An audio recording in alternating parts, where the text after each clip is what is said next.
Hi everyone, welcome to the Church Explained podcast. This is one of our bite-sized episodes and we're so excited on this one. We've got our creative pastor Nathan Blood, who's going to share 3 key things for building a healthy creative team within the life of church. We think you'll love it. Remember, it only lasts for about 10 minutes in this episode. We encourage you to take notes, share it with somebody, and we hope you enjoy.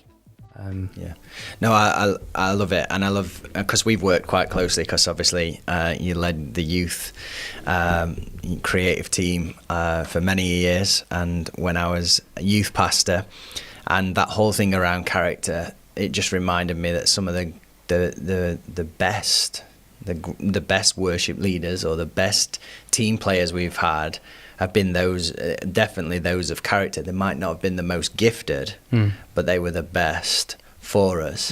And I think that's so key. And we say a phrase: the team I'm a part of is bigger than the part I play. Yeah. And say that again for people. The team I'm a part of is bigger than the part I play. Yeah. And so, like bringing them under the vision, under everything, I think, there's just so many great takeaways for people. But we're going to look at top 3 takeaways, and they're not your, Friday night takeaways. We can do that after if you want. We'll talk about that afterwards. Yeah. But the 3 takeaways for building a healthy team that serves the church. Yeah. So I mean, we've touched on this a little bit through what we've been saying, but the biggest thing probably for us is to submit to the vision, is to make sure that we as leaders are submitting to the vision of our pastor, of our church. What are we doing and who are we? And then making sure that what we do as a team builds that vision, is part of that vision, doesn't do anything to detract from that, but actually moves us towards that together. And then individually, on an individual level, trying to make sure that every person on the team understands that they are part of that vision, that their role is to serve that greater whole, to be part of that bigger picture. So submit to the vision is like the biggest thing that I could say. That's the number one big thing. Oh, absolutely, yeah, definitely. And I think everything that we do, and we talked about the journeys we've been on with language and all these different things, they've all been part of us looking at the vision of Icon as a whole and thinking, what are we doing to help that move forward? What are we doing to help serve that? So, the second takeaway for me is choose or value people over tasks. Great. Value people over what they do, what they bring.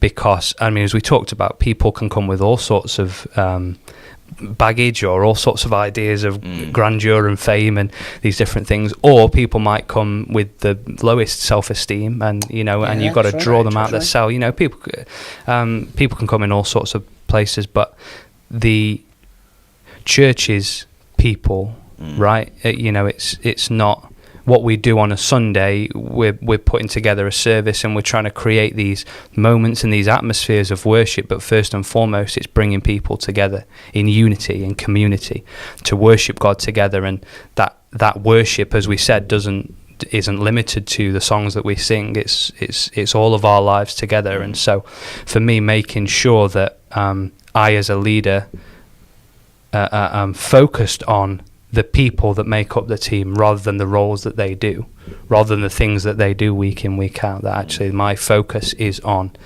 are they growing as a person? Are they walking further in their relationship with Jesus? Are they being discipled? Is that happening? Because we want them to grow in their skill. We want them to grow in their technical ability, but first and foremost, we want them to draw closer and closer to Jesus. And be led in that way before any of the other stuff happens. Yeah, I love that. And then the third takeaway, and again, this has been a massive thing for us, is consistency is key. Brilliant. And consistency is the number one thing almost. For me as a leader, that I am a consistent leader, that I bring consistency to the table in my interactions with my team, in what I do, that people know they can rely on me, and that they can rely on what we do as pastors, you know, week in, week out, that we're consistent in that. Consistent then in what the team does as a whole and the structure of that. So, you know, if you're going to have rehearsals, have them every 2 weeks, and commit to that. If you're going to do a sound check and you're going to keep it to half an hour, then keep it to half an hour and do it every week. You know, it's things like that where it's people, you know and understand that that's what we do and that's who we are, and that consistency, I think, is vital. And then past that, consistency in our expression of worship every time we gather.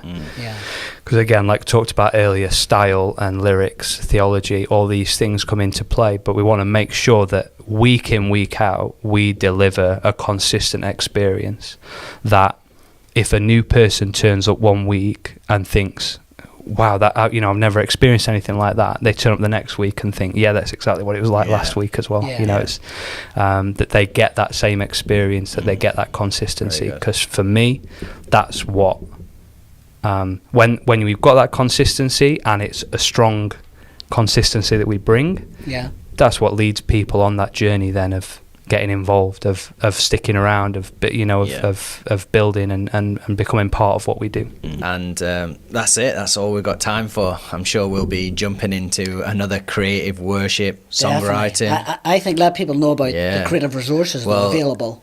So if you go to icon.church/open, we have lots of creative resources that'll help you in building teams, building, you know, practical things, and even tracks for some of our songs that are on there that we've written at Icon Church. Also want to encourage you to check out Icon Music on wherever you consume your music. But it's been great to be together. Thanks, Nathan. Thanks for having me, guys. Big love to April.